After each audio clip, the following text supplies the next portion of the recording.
yeniden yeşereceği, gövdesinden filizler fışkıracağı sona erdi sanılan bir ağaç değil mi Kırımlılar? Ulusça bağımsızlıklarını yitirdikleri günden başlayarak, ağacın dalı budağı kesilmediği bir devre geçmedi. Yine de taze filizler fışkırdı gövdesinden. Filizler kalınlaşıp dal budak olmasına zaman kalmadan tekrar kesildiler. Gövde yeniden filizlendi. Sonunda kökünden kesilip uzak, ıssız ve bir toprağa atıldı. Orada da yeni filizler fışkırdı gövdesinden. Filizler dal oldu, dallar toprağa uzadı. Ağacın 1000 yıl önce dikildiği toprağa ulaştılar.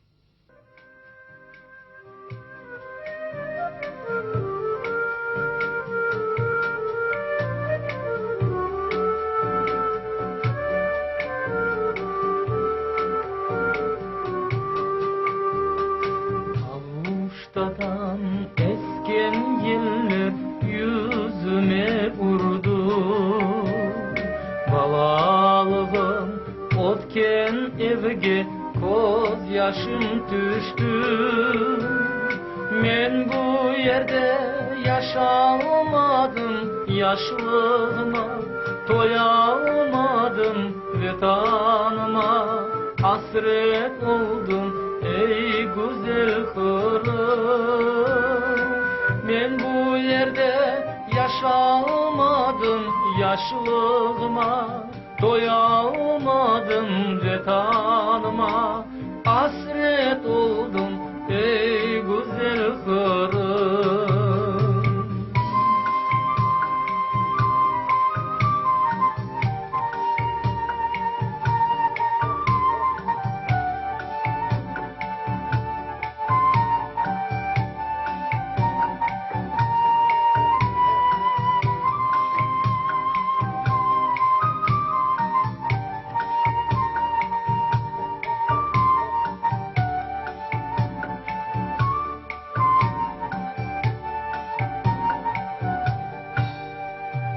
Bahçelerinin meyveleri bal ile şerdi. Sularını içe içe doyamadım ben. Yeşil dağlar gülsün bana kaytıp geldi. Tatar sana kucağını aç sen bana ey güzel Kırım. Keze keze koyamadım çok yerleri koramadım vatanıma hasret oldum ey güzel Kırım.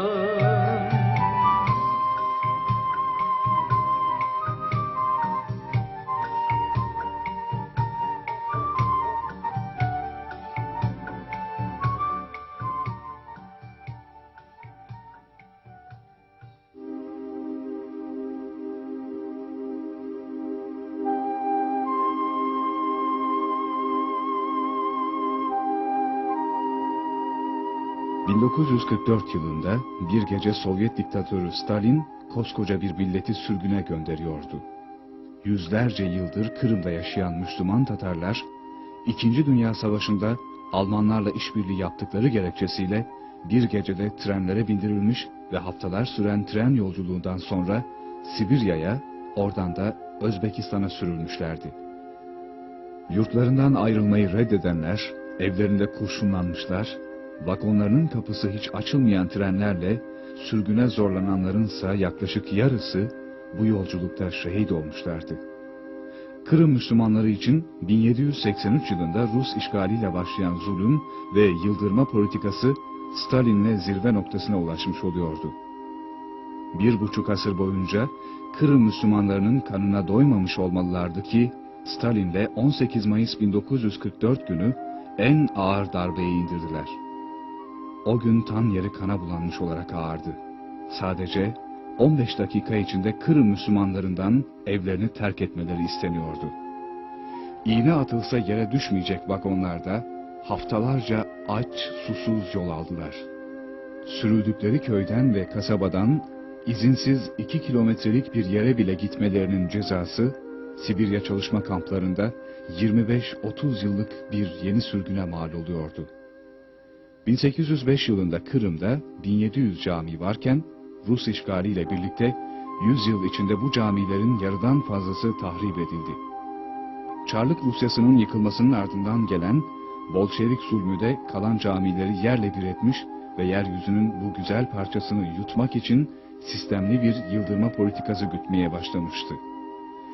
Nitekim Kırımlı Müslümanları sürgüne gönderen Almanlarla işbirliği iddiası 1967 yılında resmi Sovyet yetkililerince yalanlanmış ve asıl amacın bu güzel toprakları gasp etmek olduğu ortaya çıkmıştı. Bir millet yok edilmek isteniyordu.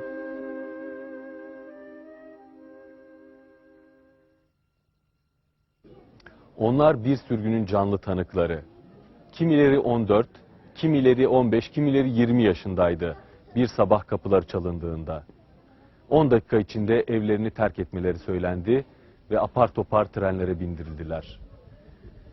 Yanlarında hiçbir şey götüremedikleri gibi o uzak diyarlara yapılan tren yolculuklarında yaklaşık yarıya yakını kaybedildi, yarıya yakını şehit oldu.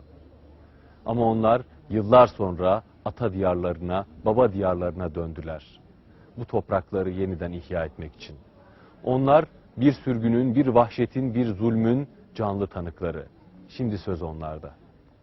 14 yaşımda olganda sabah taң vaktinde namaz kılmazdan evvel bizlerin kelip evlerimizden kovalap çıkardılar. Bir şey aldırmamazdan, yoklagan yerimizden 5 dakika vakt verip bizlerini sürgün ettiler. Çet memleketlerde yıllar boyu aç, çıplak, yalangach yürüp pek horlandık.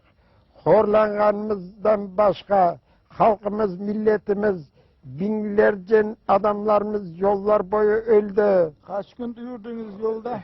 12 gün, 14 gün, 18 gün yürüdük yolda. 18 günde binlerden adamlarımız yolda, cenazeler kılınmay, yollar içine taşlanıp gidip ele geçirdik. Amca isminiz nedir? İsmim Yusuf dedim ki Yusuf. Yaşınız kaç? Yaşım 88. Maşallah. Sürgün hadisesini yaşadınız mı siz de? Sürgüne gittiniz mi? Gittim evet de. Ben bir gün evvel Baydar'a çağırdılar. Armiyayı vermek için. Paveska verdiler koluma. Geldim eve bağlanan dedim sabah ben gidemem desem sabahına gelip bana adamlara öttüler. Saat 8'de geldiler bizi. Diyorum 10 dakika sırok size maşına bekleyip otura koydu. 10 dakika içinde hazırlanın dediler. Hazırlanın dediler. Iyi. Ya ne alacağımız dedim. Bir sentr şey almaya mümkün dedi. Ne alasın? 10 dakikanın içine. Hiçbir şey alamadan çıktınız. Alamadan öyle çıktık. 3 tane bağlam katınım. Daha bağlarım da sağ elhamdülillah katınım da. Özüm şu yaşta ana. Şu vakit gece işlep hükümetke nime geldik ana. Bugün geldik. Özbekistan'a, Samarkand'a düştüm ben. Yolda ölen oldu mu ailenizden? Ey soraysız onu ölen. Kartlarımız yarısı yollarda kaldılar. Kampır, kartanaylar, babaylar hepsi öldüler, zavallar. Ana 10 dakika otura polis. Onu kim taşla gitesin mesela. Ne kalarlar, ne koyacaklar. Kuda biledi onu. Peki çok sıkıntı çektiniz ama yine geri dönüp memleketinize, ana vatanınıza geldiniz. Geldik elhamdülillah. Neden geldiniz yeniden Kırım'a? Samarkand'a düştüm bu yaktan da kaytıp geldim doğru Baksaray'a. Özüm Baydarova, Balıklıoğlu rayon. Yani siz memleketinize Kırım'a geri döndünüz. Bu memleket